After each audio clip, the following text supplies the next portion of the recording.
Ciao a tutti e a tutte, io sono Luna Esposito e lavoro in Will, una community di persone e aziende consapevoli del proprio impatto sul futuro.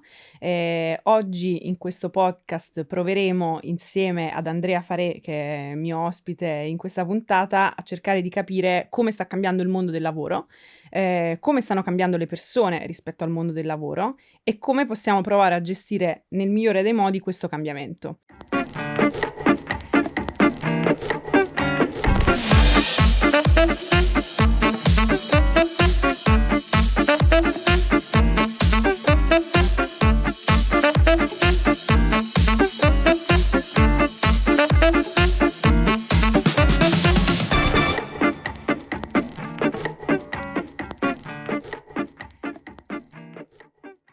Ci troviamo sicuramente in una situazione in cui, ci raccontiamo almeno che siamo molto insoddisfatti lavorativamente.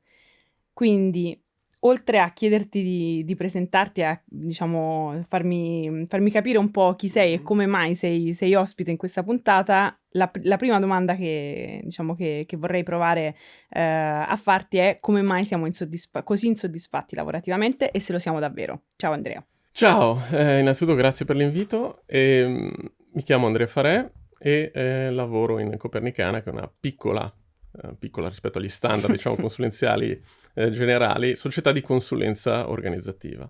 Facciamo una consulenza che aiuta le organizzazioni a trasformarsi, a diventare più aperte, seguendo dei principi che sono diversi da quelli a cui siamo abituati nella gestione del potere e delle relazioni che ci permettono di organizzare il lavoro.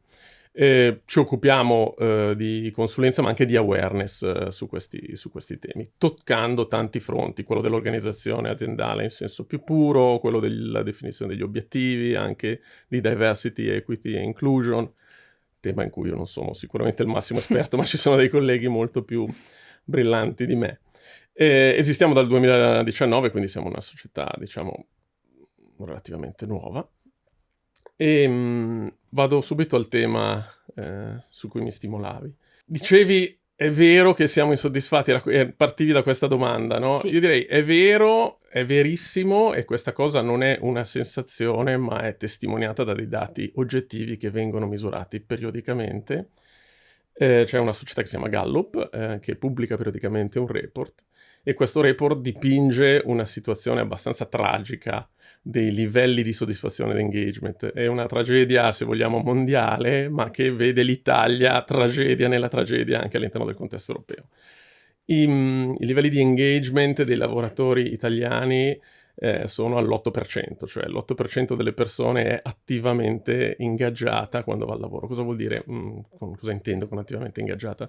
Diciamo, si presenta in ufficio e vuole partecipare in modo costruttivo alla realizzazione del purpose e degli obiettivi della propria Solo organizzazione. l'8% Solo vuole fare l'8%. questa Gli cosa. altri si Perfetto. dividono, non ti so dire i numeri in cui, diciamo, le percentuali in cui si dividono, ma tra actively disengaged e passively disengaged. Perfetto. E i disingaggiati passivi sono quelli che io amo dire si ricoprono di teflon e lasciano che tutto gli scivoli. Poi ci sono gli actively disengaged, che sono invece quelli che arrivano e hanno l'intenzione di nuocere alla propria organizzazione per una serie magari di motivi legati a risentimenti che hanno maturato nel corso della loro attività. Quindi questa situazione già di per sé è gravissima.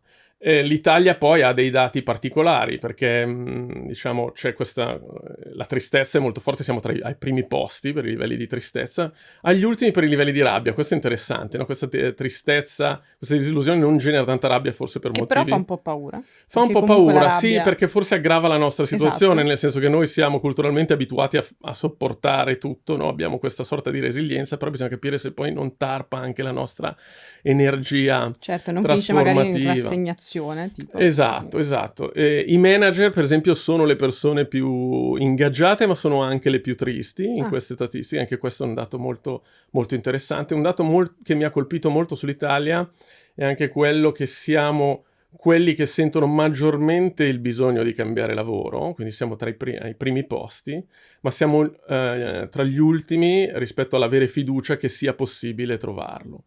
E questo è un altro dato di una gravità spaventosa, legato a un contesto, cioè c'è un contesto certo. di mercato che al di là della nostra cultura del posto fisso e di idee, diciamo, preconcette, probabilmente ci impedisce anche di avere la flessibilità che alcuni di noi vorrebbero avere. Insomma, dopo questa intro, diciamo, semi-tragica, possiamo, Sì. possiamo dire, della situazione italiana, europea Mhm. o comunque mondiale, tu che cosa hai visto in tutto questo? Cioè, qual è il futuro che vedi? Nel senso che Copernicana è tutto, diciamo, tranne che un'organizzazione negativa, non so come dire, cioè anzi è propositiva rispetto a questo Certo. cambiamento e rispetto a questa situazione, che è oggettivamente, diciamo, difficile da gestire. E tu che cosa hai visto? Che cosa hai immaginato? Che cosa stai immaginando in questo momento per cercare di migliorare questa situazione? Ecco, mi piace molto di più l'immaginare rispetto al vedere, perché se dovessi dirti quello che vedo poco. Ok, Anche perché questi fenomeni sono molto lenti. Noi siamo certo, il 99,9% delle aziende al mondo è ancora organizzata con i paradigmi delle organizzazioni della rivoluzione industriale, i quali a loro volta erano ereditati dal modo in cui sono organizzate le grandi religioni e gli eserciti. Quindi grande lentezza. Quello che vedo è quello che abbiamo intravisto anche in Copernicana, alcuni esempi pratici, cioè ci sono aziende in quello 0,1% che stanno facendo cose diverse e stanno prosperando in virtù di queste logiche, quindi dimostrano che è possibile fare le cose in modo diverso. E l'altra cosa che vedo è un dato oggettivo, c'è una curva, diciamo le curve con cui il progresso tecnologico si sta muovendo sono molto più ripide di quelle con cui cambiano le strutture che lo producono, quindi l'organizzazione certo. aziendale stessa, ma anche la struttura della nostra società. Questo gap a un certo punto non potrà essere più colmato e quindi è importante per un'organizzazione che vuole sopravvivere iniziare a guardare questo gap e dirsi ok, cosa posso fare?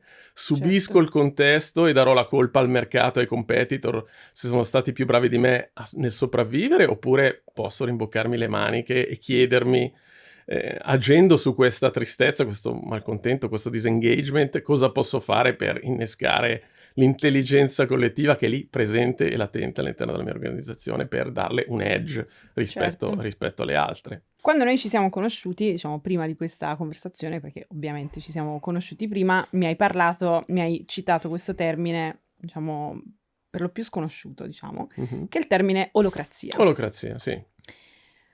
Che cos'è Che cos'è l'olocrazia? l'olocrazia? Ok, allora, parto da lontano ma non troppo, nel senso che le strutture organizzative a cui siamo abituati sono quelle, diciamo, gerarchico-piramidali, in cui c'è un concetto di subordinazione tra persone. Le persone sono abituate ad avere dei capi e a ricevere degli ordini, e i capi sono abituati a dare questi ordini. Questo modello, questo paradigma strutturale funziona finché la realtà da gestire non è troppo complessa, ossia finché un'unica testa è in grado di governare il livello di complessità a cui il contesto organizzativo è soggetto. E così è stato nel corso della rivoluzione industriale. Faccio sempre l'esempio di Henry Ford che diceva: ogni volta che chiedo 2 braccia mi arrivano con una testa attaccata, e questo per lui era un problema perché lui conosceva per filo e per segno ogni vite e ogni ingranaggio delle auto che produceva, quindi non c'era bisogno di attingere all'intelligenza collettiva. Questo paradigma sta iniziando ad andare stretto e produce gli effetti a cui facevamo riferimento prima. Che cos'è l'olocrazia? È una sorta di grammatica, se vogliamo, una grammatica di gestione delle relazioni lavorative, del potere, del modo in cui ci assegniamo il potere decisionale al lavoro e codifichiamo le nostre aspettative reciproche, che invece che dire ok, se sei sottoposto obbedisci e se sei capo dai ordini, dice ok, cosa possiamo fare per fare in modo che le persone siano ingaggiate, possano mettere la loro intelligenza al servizio degli scopi della propria organizzazione. Innanzitutto cambiamo visione dell'uomo e dell'umano, diciamo, e dell'azienda, e guardiamo dei principi differenti, non tanto predizione e controllo, ma apprendimento evolutivo, maggior valore alla trasparenza, maggior valore alla distribuzione di autorità, il purpose, il tipo di impatto che la nostra organizzazione vuole produrre nel mondo e noi come soggetti che partecipano. Insomma, guardando questi principi si possono intravedere delle pratiche organizzative che sono nettamente diverse da quelle tradizionali. Holacracy è una delle possibili sfumature, nel senso che è un modello che è stato astratto per codificare questa grammatica e quindi organizzare l'azienda in modo diverso. Nella pratica cosa vuol dire? Che il modo in cui si prendono decisioni, quali decisioni si possono prendere da soli e quali devono essere prese insieme, il modo in cui si fanno le riunioni, il modo in cui si scrivono i ruoli organizzativi sono profondamente diversi da quelli delle organizzazioni tradizionali e seguono una sorta di costituzione che è un piccolo regolamento di una ventina di pagine che dà delle regole di base. Quindi Holacracy non dice come ti devi organizzare se fai il prodotto X piuttosto che il servizio Y, ma dice usa questa grammatica per creare la definizione dei ruoli e delle responsabilità e delle autorità decisionali che a te servono per prosperare nel tipo di business o di purpose, Certo. perché poi quando si parla di organizzazione non parliamo solo di aziende, ovviamente, possiamo parlare di organizzazioni con qualunque tipo di Parliamo anche di scopo. istituzioni, E parliamo anche di scuole, esattamente, certo. esattamente. Quindi Holacracy ha una sfumatura, se vogliamo, più di business, perché nasce in quel contesto, ma non nasce da zero. Per esempio, prende molte cose dalla sociocrazia, che è una sorta di grammatica organizzativa adottata dai quaccheri, che erano una setta religiosa che non amava i sacramenti e l'autorità, e quindi già da tempo si erano posti il problema di dire come facciamo a decidere senza avere dei capi, no? Quindi sono cose che non nascono da zero nella storia dell'uomo, ma hanno delle derivazioni di vario tipo, a volte anche tribali. Diciamo, ci sono anche dei modi di decidere insieme, magari sviluppati e rimasti vivi in alcune tribù che hanno delle strutture molto semplici, e a me è capitato di mutuarne alcuni perché erano molto interessanti e che sono assolutamente, diciamo, avulsi al contesto organizzativo tradizionale. E funziona? Cioè, nel senso, tutta questa autonomia che copernicana, diciamo, in questo caso tu, o comunque appunto l'olocrazia, vuole darci.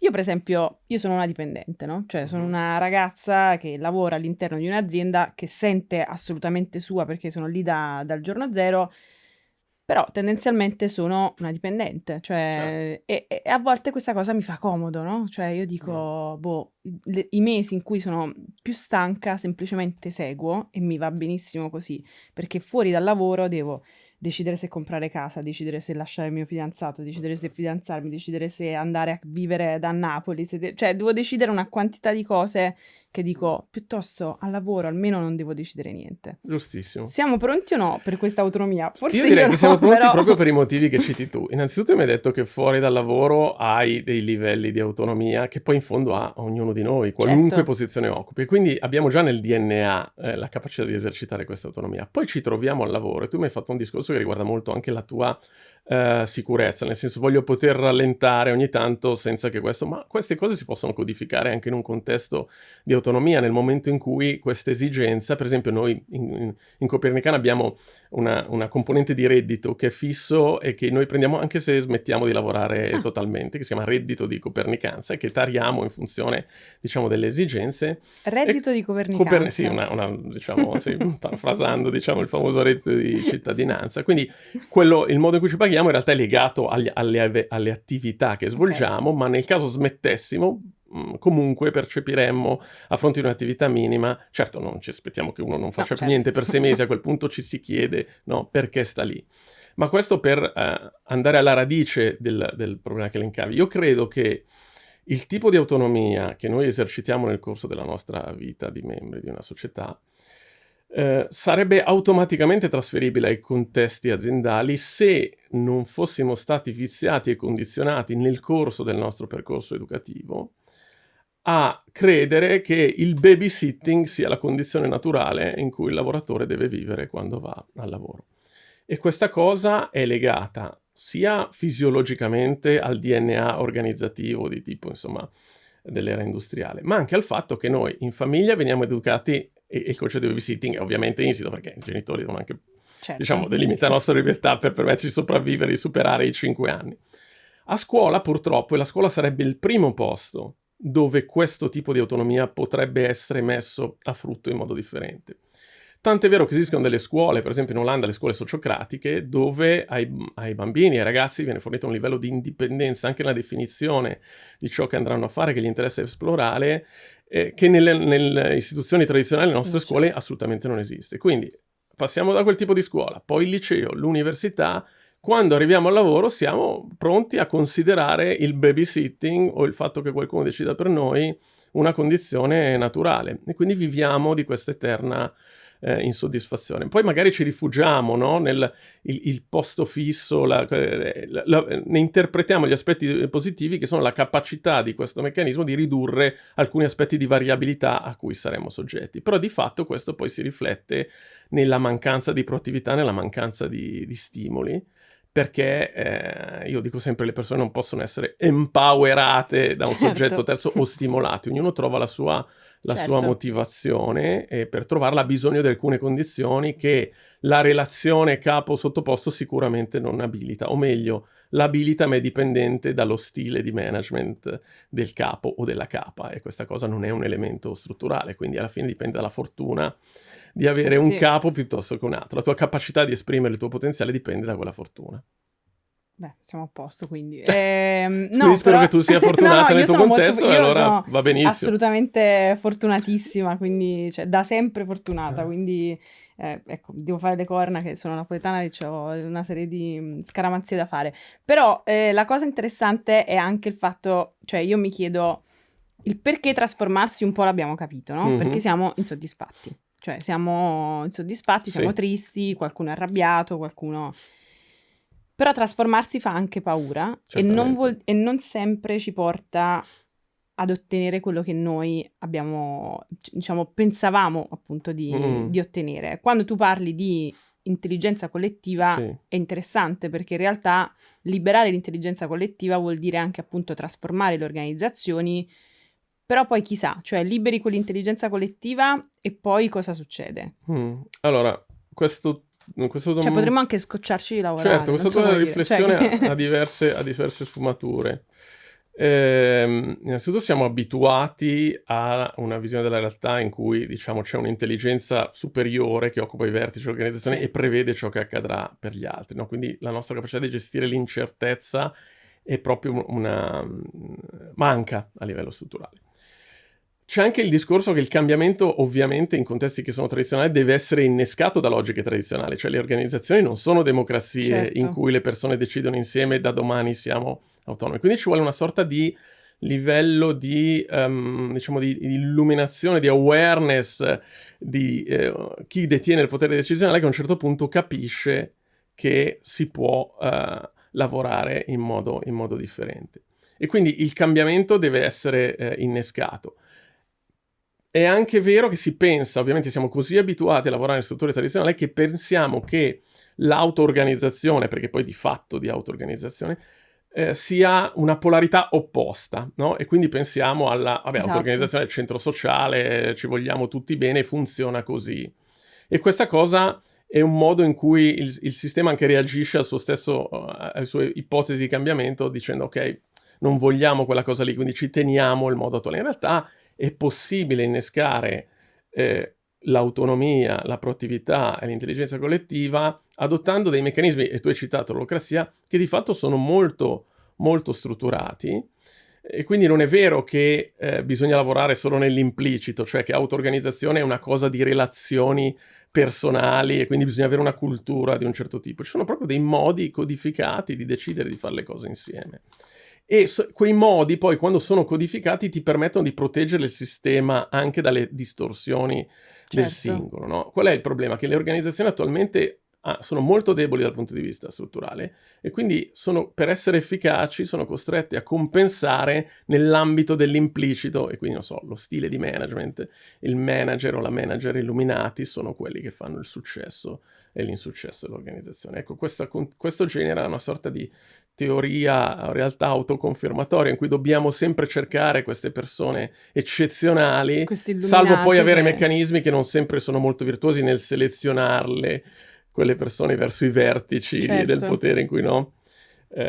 Quindi questo richiederebbe, diciamo, una riflessione a parte. In realtà il grosso problema dell'innesco dell'intelligenza collettiva non è aspettarsi che tutti poi vogliano esercitare autonomia, è permettere a chi lo vuole fare di farlo, e permettere a chi non se la sente di non farlo, sfruttando comunque il loro talento, ma impedendo loro di creare danni alla dinamica che permette a chi vuole farlo di farlo. Certo. Quindi non si tratta di avere dei cambiamenti radicali e totali del modo in cui la persona si relaziona con l'organizzazione, ma di liberare dell'energia che effettivamente c'è, perché ci sta che ognuno di noi abbia un carattere diverso e che alcuni vivano il lavoro come semplice scambio di tempo con soldi. Io sono convinto che la realtà della maggior parte delle persone non sia questa. Le persone, se hanno davanti una possibilità di esprimere in modo autonomo i propri talenti e di lavorare seguendo un purpose, lo fanno volentieri. Il problema è che non sono in ambienti che strutturalmente inquadrano la relazione con loro in questo modo.